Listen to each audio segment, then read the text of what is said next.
The war room aboard the Galactic Council's flagship Eternal Dominion hummed with tension. Commander Zarthok of the Krelthari Empire stood before the holographic display, his 4 arms crossed in what his species considered a posture of absolute authority. The Krelthari had conquered 47 star systems in the past century. Their exoskeletons could withstand plasma fire. Their warriors trained from birth in the art of combat. They were, by every measurable standard, the apex predators of known space. The humans have rejected our terms, Zarthok announced, his mandibles clicking with what translated to contempt. They refuse to surrender their mining colonies in the Andromeda sector. Around the circular chamber, representatives from a dozen species shifted uncomfortably. The Kthran, with their crystalline bodies that could deflect energy weapons. The Morgothi, whose 3-meter frames and 6 eyes made them formidable trackers. The Velcross, who could survive in the vacuum of space for hours. All of them had learned to respect the Krelthari's military might. Sub-Commander Relnix, a younger Krelthari with darker plating, leaned forward. "Commander, our intelligence suggests the humans are different. Their physiology is weak. No natural armor. No enhanced sensory organs. No redundant cardiovascular systems. And yet they persist in their defiance," Zarthok interrupted. "Which makes them either brave or foolish. We shall determine which." The holographic display shifted, showing a blue and green planet rotating slowly. Earth. Population, 8 billion. Military capability, classified as intermediate by Council standards. Threat level, minimal. "We will send a diplomatic envoy to their capital," Zarthok declared. "Washington, District of Columbia. If they refuse our terms again, we will demonstrate why the Krelthari are feared across 3 spiral arms."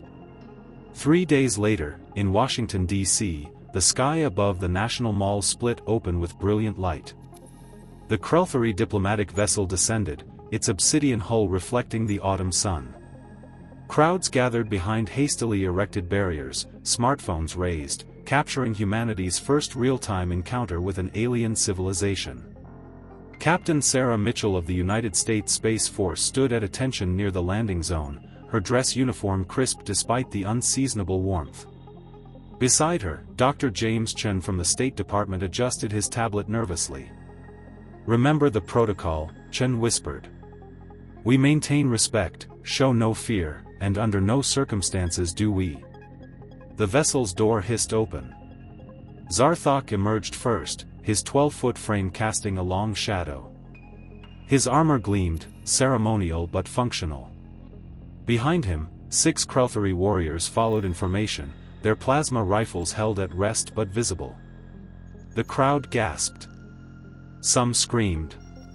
A child began crying. Captain Mitchell stepped forward, her hand extended in the human gesture of greeting. "Welcome to Earth, Commander Zarthok. On behalf of the United Nations and the people of Earth, we..." Zarthok's translator crackled.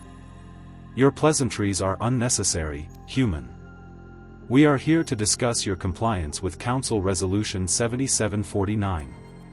You will vacate the mining colonies within 30 solar rotations, or face military action."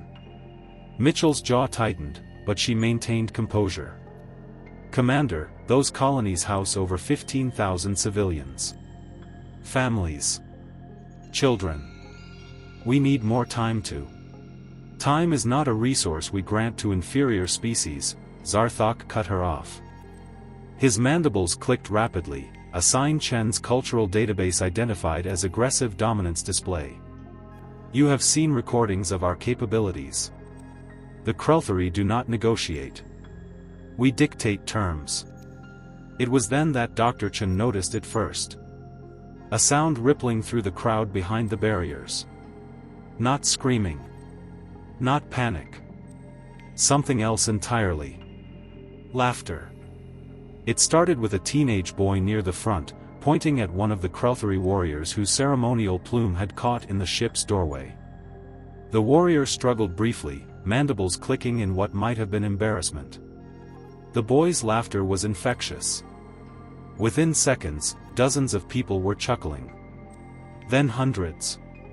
Zarthok's head swiveled toward the crowd, confusion evident in the tilt of his sensory stalks. "What is this sound?" "They're laughing, Commander," Mitchell said quietly, fighting to keep her own expression neutral. It's how humans express amusement." "Amusement?" Zarthok's translator struggled with the concept. "We have delivered an ultimatum of war, and your people express amusement?" An elderly woman near the front called out in a heavy Brooklyn accent, "Honey, you look like my ex-husband in his Halloween costume. All show, no substance." The laughter intensified. Someone started a slow clap. A vendor began selling t-shirts with hastily printed images of the Crothary with the caption, "I survived first contact and all I got was this lousy t-shirt." Zarthok turned back to Mitchell, his forearms spreading wide in a gesture his species used before combat. "You mock us? You, who have no natural defenses? Who require artificial environments to survive? Who can be killed by simple atmospheric changes?" Mitchell took a deep breath. This was the moment the briefings had warned about. "Commander, we're not mocking you. Well, most of us aren't. It's just, humans have this thing where when we're scared or stressed, sometimes we laugh. It's a coping mechanism. A psychological defense." "Defense?" One of Zarthok's warriors growled. "Laughter is your defense?" "Not exactly," Chen interjected, stepping forward. "Commander, perhaps we could continue this discussion inside? Away from the crowds? We have a conference room prepared." A smartphone flew through the air, landing at Zarthok's feet. The teenager who'd thrown it shouted, "Yo, Mr. Alien. Can you do a TikTok with me? You'd go viral." The crowd erupted again. Someone started playing "Welcome to Earth" remixes on a portable speaker. A hot dog vendor pushed his cart closer, calling out, "Authentic Earth cuisine. Show the aliens what real food tastes like." Zarthok's mandibles quivered. In his 300 years of military service, across dozens of worlds, he had never encountered anything like this. Species either cowered in fear or fought with desperate fury. But this? This casual disregard for superior military might? This transformation of a diplomatic ultimatum into some kind of social gathering? "You will regret this disrespect," Zarthok said, his voice dropping to a threatening rumble. "The Crothary have crushed civilizations that showed more strength than you display now." Mitchell's expression hardened. "Commander, with all due respect, we're not trying to disrespect you. But humanity has survived ice ages, world wars, pandemics, and our own stupidity for thousands of years. We've learned that sometimes the scariest thing you can do in the face of danger is refuse to let it control you. That's not weakness. That's resilience." "Resilience," Zarthok repeated, as if tasting the word. "We shall see how resilient you are when our fleet arrives. You have 30 rotations. Use them wisely." The Crothary turned as one, marching back into their vessel. As the door sealed and the ship began to rise, someone in the crowd started singing, "Na na hey hey kiss him goodbye." Within moments, thousands of voices joined in, the defiant chorus echoing across the National Mall. Back aboard the Eternal Dominion, Zarthok stood before the Council's holographic assembly. The K'thren representatives' crystalline form pulsed with colors indicating concern. "They laughed at you?" the K'thren asked, disbelief evident even through the translation. "They did," Zarthok confirmed. "I do not understand this species. They possess no significant natural advantages. Their military technology is centuries behind ours. And yet they showed no fear." The Morgothi elder leaned forward, her 6 eyes narrowing. "Commander, I have studied human history files. They are unusual. They evolved as persistence hunters. They would chase prey for days until the prey died of exhaustion. They are, by biological definition, designed to simply not give up. That's absurd, Zarthok snapped. No species can survive on stubbornness alone. Can't they? Relnik spoke up from his station. Commander, I've been reviewing their military history. They have a saying, the only easy day was yesterday. They train their soldiers by breaking them down and building them back stronger. They celebrate failure as a learning opportunity. They've fought wars where they were outnumbered 10-1 and still prevailed because they simply refused to surrender. Zarthok's mandibles clicked thoughtfully. Propaganda. Every species tells stories of their greatness. Perhaps, the Velcross representative hissed. But consider this, Commander.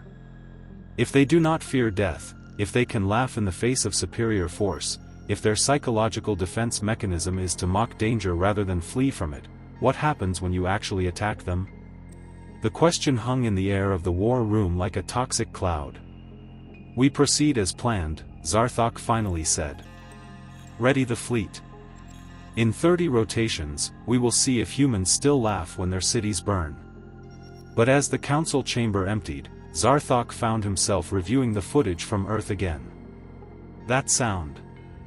That strange, incomprehensible sound of laughter. It echoed in his mind like a warning he didn't yet understand. On Earth, Captain Mitchell stood in the Pentagon's command center, surrounded by generals and admirals. On the screens around them, analysts were already at work.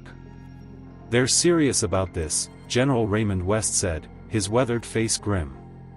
30 days until they come back with an armada. Then we have 30 days to prepare, Mitchell replied. And to show them why humans don't just survive. We thrive. And if they attack, an admiral asked. Mitchell's expression was hard as steel. Then they'll learn what happens when you pick a fight with a species that evolved by being too stubborn to die. They think laughter is weakness. They're about to discover it's a warning. Outside the Pentagon, across the entire planet, humanity went to work. Because humans had learned long ago that the best response to an existential threat wasn't panic. It was preparation. And a really, really good sense of humor. Day 15 of 30. The Crothari war fleet assembled at the edge of Earth's solar system like a storm gathering on the horizon. 73 capital ships, each capable of glassing a continent. 400 support vessels. 20,000 warriors bred for conquest. Commander Zarthok stood on the bridge of the Eternal Dominion, watching the blue marble of Earth rotating peacefully in the distance. Still no response to our final warning, he asked. None, Commander, Relnix reported. But our sensors are detecting unusual activity. Unusual how? Mass mobilizations. But not military formations. It appears to be civilians. Millions of them. Gathering in what their databases call flash mobs. They're dancing, Commander. In their streets. In their cities. Synchronized movements to musical rhythms. Zarthok's mandibles clicked in confusion. They know we're coming to destroy them, and they're dancing? There's more. Relnix pulled up a data stream. Their global communications network is flooded with something called memes. Images and text making jokes about the impending invasion. Look at this one, a picture of you with the caption, "When you threaten humanity," but they respond with dad jokes. What, Zarthok said slowly, is a dad joke? Before Relnix could answer, the communications officer interrupted. Commander, we're receiving a transmission from Earth. Audio and visual. It's addressed to you personally. On screen. The view screen flickered to life, showing not Captain Mitchell or any military official, but a young woman in casual clothing, jeans and a NASA t-shirt, sitting in what appeared to be a broadcast studio. Behind her, a diverse group of humans of all ages stood holding signs. Hi there, Commander Zarthok, the woman said cheerfully, waving at the camera. My name's Jessica Torres, and I'm a third-year astrophysics student at MIT. I'm speaking on behalf of Earth's Youth Council, which we literally just made up this morning, but whatever. We wanted to send you a message before you do something you'll regret. Zarthok leaned forward. You dare to threaten us? Oh, no, not threatening, Jessica continued, her tone conversational. Just giving you a heads up. See, we've been doing our homework on the Crothary. Your exoskeletons are impressive, adaptive polymers, self-repairing, can withstand temperatures up to 2000 degrees Celsius. Your plasma weapons are elegant. Your military tactics are textbook perfect. And yet you resist, Zarthok growled. Well, yeah, Jessica said, as if it were obvious. Because textbook perfect is predictable. And humans? We're the species that looked at textbooks and said, that's cute, but what if we tried something completely insane instead? Like, did you know we went to our moon using computers less powerful than the phone I used to order pizza last night? Did you know we've survived multiple extinction-level events by just being too stubborn to die? Did you know we domesticated wolves, literal apex predators, and turned them into chihuahuas? One of the humans behind her held up a sign showing a small dog in a sweater. The caption read, "We did this. Be afraid." Jessica continued, here's the thing, Commander. You've conquered 47 star systems. Congrats. That's genuinely impressive. But those species you defeated? They were logical. They calculated the odds and surrendered when defeat was inevitable. Humans don't work that way. We're the species that sees impossible as a challenge, not a limitation. Your bravado will not save you, Zarthok said. It's not bravado, Jessica replied, her expression suddenly serious. It's a warning. You're about to attack a species that invented nuclear weapons and then, instead of destroying ourselves with them, we used that same technology to power cities and treat cancer. We're the species that looked at the deepest ocean trenches and the highest mountains and said, yeah, let's go there. We're the species that sends robots to other planets with messages of peace while simultaneously maintaining enough firepower to end all life on our own world several times over. We're walking contradictions, Commander. And that makes us unpredictable. Behind her, an elderly man in a military uniform covered in medals stepped forward. Commander Zarthok, I'm General Marcus Freeman, United States Army, retired.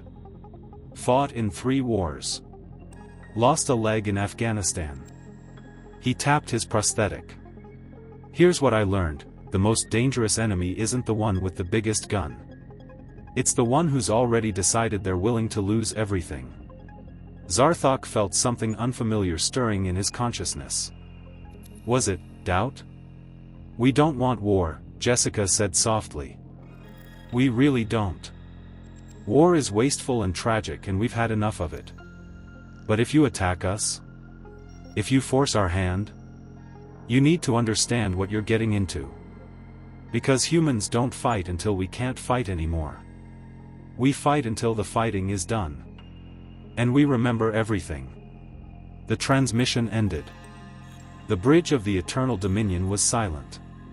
Finally, one of the Velcross tactical officers spoke up. Commander, it's possible they're bluffing. Psychological warfare. Run probability analysis, Zarthok ordered. What are our projected casualties for planetary assault? The tactical computer hummed. Numbers scrolled across screens. The Cthren science officer's crystalline form pulsed with colors indicating alarm. Commander, the Cthren said slowly, the analysis is unexpected. Even assuming complete technological superiority, projected Crothary casualties are 47%. For an enemy that should be inferior in every measurable way. That's impossible, Zarthok said. Recalculate. I've run it 17 times. The variable that keeps affecting the calculations is human unpredictability. They don't follow standard defensive protocols. In every historical simulation, humans employ tactics that are irrational. Effective, but irrational. Relnix pulled up historical data. Commander, look at this. Battle of Thermopylae, 480 BCE. 300 Spartan humans held off an army of hundreds of thousands. Battle of Stalingrad, 1942. Humans fought in the ruins of their own city for months, trading death for time. Vietnam War. Technologically inferior force defeated the most advanced military on their planet through sheer determination. But they lost many of those battles, Zarthok protested. Did they? The Morgothi elder's voice crackled over the comm. At Thermopylae, those 300 died. But they inspired their species to unite and ultimately win the war. In Stalingrad, millions died. But the city never fell, and the invasion was broken. In Vietnam, the technologically superior force withdrew because the cost of victory became too high. Commander, humans have a saying, Pyrrhic victory. It means winning a battle but losing so much that it might as well be defeat. They understand this concept intimately. The question is, do you? Day 22 of 30. On Earth, the preparations had taken a different form than anyone expected. In Houston, Texas, NASA engineers worked around the clock retrofitting satellites with experimental defensive systems. Not weapons. Humanity had signed the Outer Space Treaty in 1967 prohibiting weapons of mass destruction in space, but creative alternatives. Solar reflector arrays that could blind sensors. Electromagnetic pulse generators that could disrupt targeting systems. Kinetic impactors, basically very expensive rocks moving very fast. In Geneva, Switzerland, CERN scientists had repurposed the Large Hadron Collider, creating a gravimetric pulse system that could theoretically destabilize approaching vessels. It was untested. It might not work. But as one physicist put it, if we're going down, we're taking science to its absolute limit first. In Tokyo, Japan, engineers from Sony, Panasonic, and a dozen other tech companies collaborated on something they called Project Disco Ball, thousands of small, highly reflective drones that could swarm around enemy vessels, disrupting sensors and creating targeting chaos while broadcasting, inexplicably, Earth's greatest disco hits. In Mumbai, India, software engineers created the most sophisticated cyber warfare suite ever designed, ready to infiltrate and corrupt any Crothary system that came within digital range. They called it Karma.exe and gave it an AI assistant with a sense of humor. But perhaps most importantly, in millions of homes across the planet, ordinary people made a choice. They chose not to panic. They chose not to flee.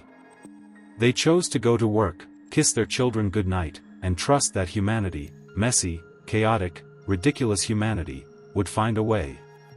Captain Sarah Mitchell stood in the newly constructed Space Force Command Center, watching the countdown clock. 8 days remaining. Status report, she ordered. Lunar defense platforms online, an officer reported. Mars colony has been evacuated to underground shelters. International Space Station has been repositioned to minimum safe distance. And the Crothary? Still holding position at system's edge. But Commander, we're detecting something odd. Their communications traffic has increased exponentially. And several of their support vessels have left formation. Left? Where are they going? Back toward Council space. It looks like desertions, ma'am. Mitchell felt a flicker of hope. Get me a secure line to the Eternal Dominion. It's time we had another conversation. Zarthok was in his private quarters when the call came through. He almost didn't answer. But curiosity, that most dangerous of traits, won out. Captain Mitchell's face appeared on his screen. She was in uniform, but she looked tired. Human tired, with dark circles under her eyes and lines of stress around her mouth. Commander, she said. We need to talk. Not as commander to captain. As beings who both want our people to survive. I have my orders, Zarthok said. And I have mine, Mitchell replied. But orders don't mean we stop thinking. Commander, I've read your file. 300 years of service. 47 successful campaigns. You're a brilliant tactician. Which means you've already run the numbers on what happens if you attack Earth. Zarthok's mandibles twitched. She wasn't wrong. Mitchell continued, you'll win. Eventually. Your technology is superior. But we'll make you bleed for every inch. Every city. Every settlement. We'll turn our own planet into a graveyard for both our species. And even if you succeed in conquering Earth, you'll have to occupy it. 8 billion humans who remember what you did. Who'll resist in 1,000 creative ways. Sabotage. Guerrilla warfare.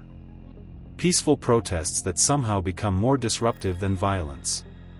You know what humans call that kind of victory? Pyrrhic, Zarthok said quietly. Exactly. Mitchell leaned forward.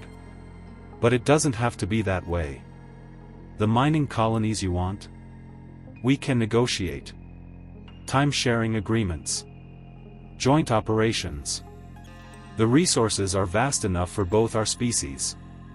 What we can't negotiate on is being bullied into submission.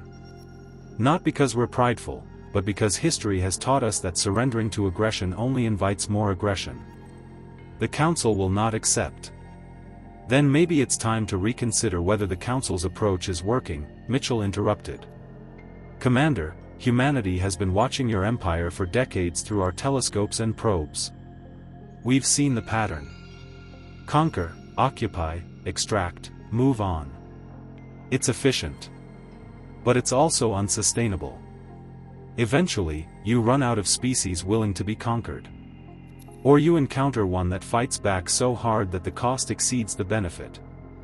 Zarthok was quiet for a long moment. If I stand down, I will be branded a coward.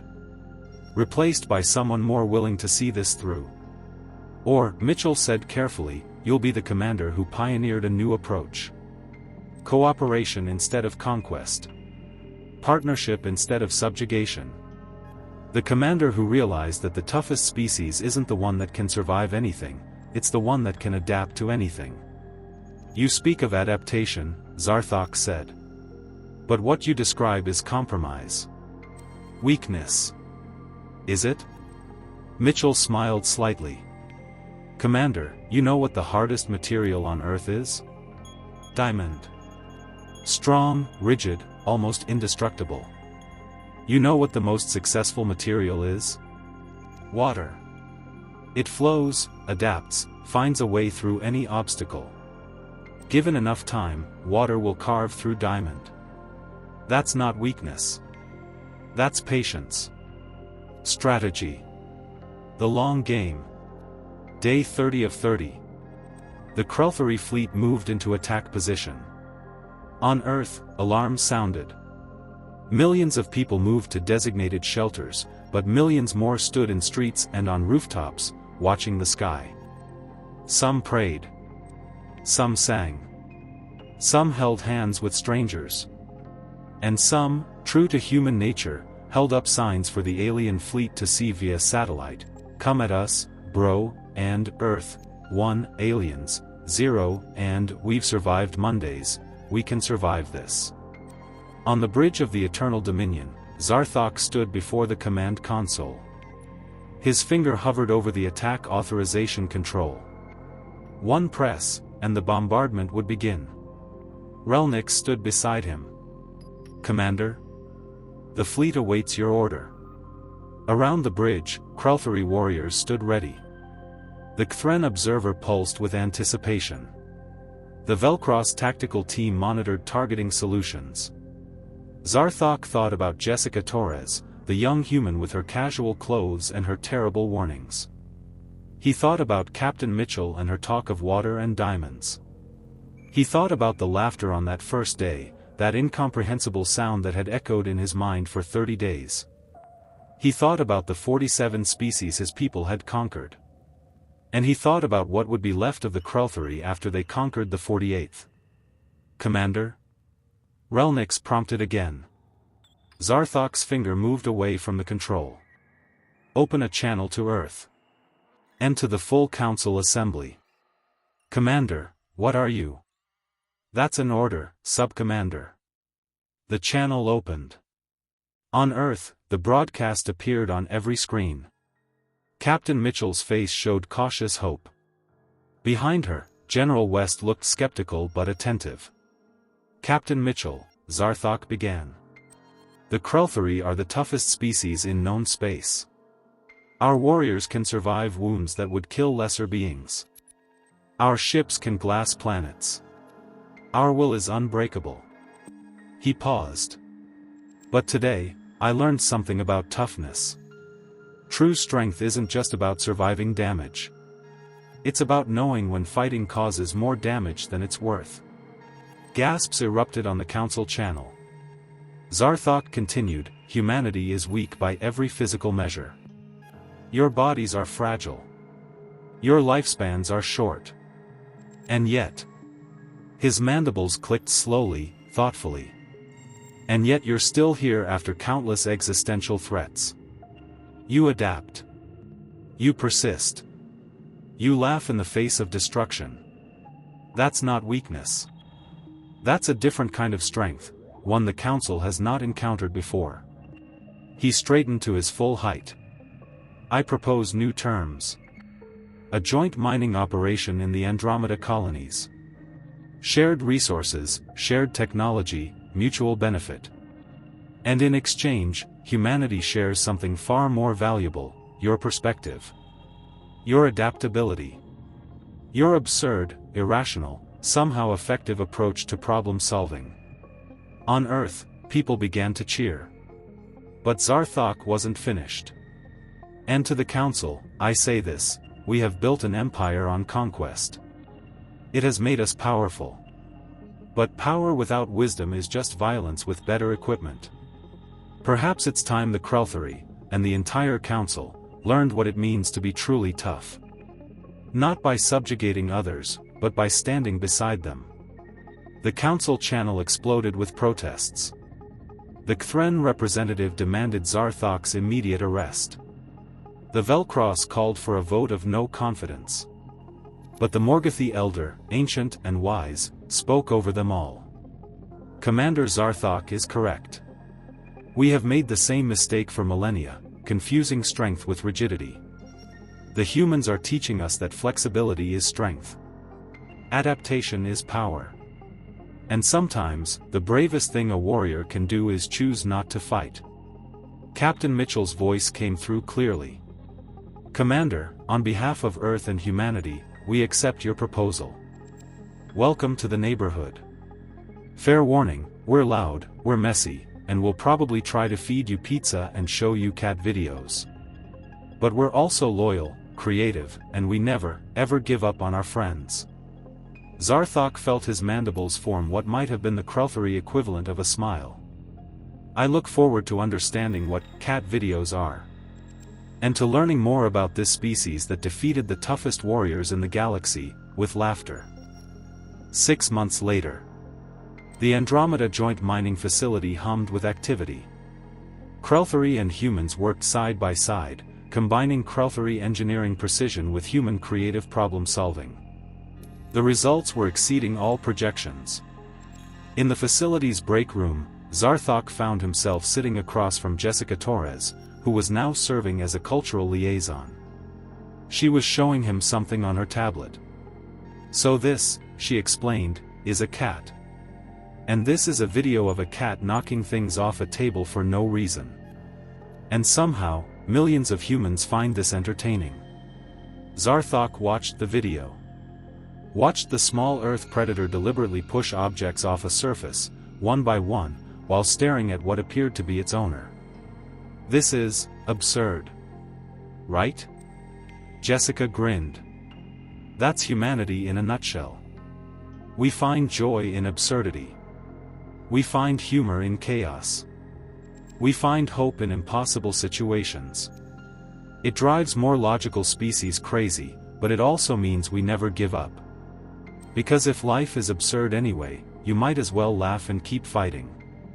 Zarthok clicked his mandibles thoughtfully. I think I am beginning to understand. Laughter isn't a weakness or a defense mechanism. It's a philosophy.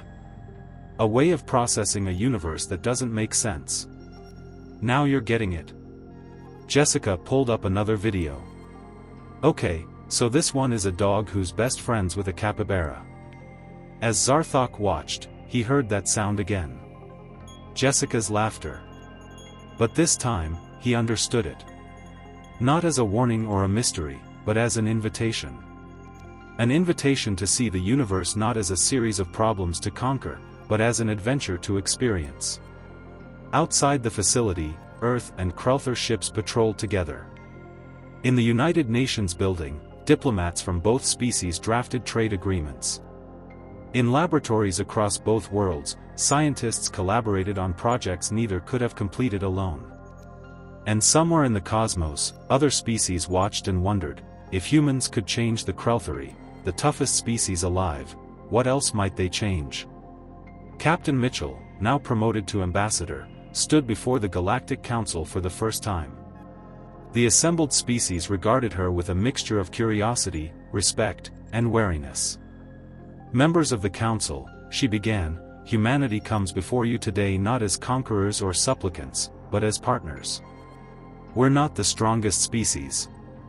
We're not the smartest. We're probably not even in the top 10 for most categories. But we're really, really good at one thing: we don't give up. On ourselves, on each other, or on the idea that different species can find common ground. The Kthren representative pulsed skeptically. Pretty words, Ambassador. But how do we know you won't become a threat? Your species is unpredictable. Mitchell smiled. You're absolutely right. We are unpredictable. We're chaotic and messy and we make mistakes. But we also learn from those mistakes. We apologize when we're wrong. We help when we're asked. And we laugh when things get tough, not because we're not taking things seriously, but because sometimes laughter is the only thing that keeps you sane.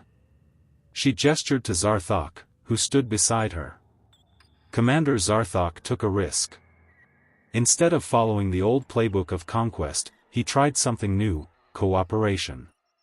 And you know what? It worked. Better than anyone expected. Because when you add human creativity to Crothari precision, you don't just get the sum of both, you get something entirely new. The Morgothi elder leaned forward. What is it you want, Ambassador Mitchell? Honestly? We want to be part of this galactic community. Not as subordinates or rulers, but as equals. We want to learn from you, teach you what we know, and maybe, just maybe, make this corner of the galaxy a little bit better. One laugh, one collaboration, one impossible problem solved at a time. The council chamber fell silent. Then, slowly, the Morgothi elder began a deep rumbling sound. It took Mitchell a moment to realize it was laughter, or the Morgothi equivalent. Very well, Ambassador, the elder said. Let us see what happens when the galaxy's most rigid species team up with its most flexible. This should be interesting. As the session ended and Mitchell walked out with Zarthok, the Crothari commander spoke quietly. You knew this would work. I hoped it would work, Mitchell corrected. There's a difference. But that's another thing about humans, Commander. Hope is kind of our superpower. We hope when logic says we shouldn't. We believe when evidence suggests we can't. And sometimes, just sometimes, we're right. Zarthok's mandibles clicked in what Mitchell had learned to recognize as amusement. I am beginning to understand why you find those cat videos entertaining. Oh, we haven't even gotten to the dog videos yet, Mitchell grinned. You're going to love the one with the golden retriever and the butterfly. As they walked down the council corridors, a human and a Crothari, side by side, other species moved aside, watching with curiosity. The toughest species in the galaxy, partnered with the most unpredictable. It was, by any logical measure, an impossible alliance. Which meant it was exactly the kind of thing humans would make work.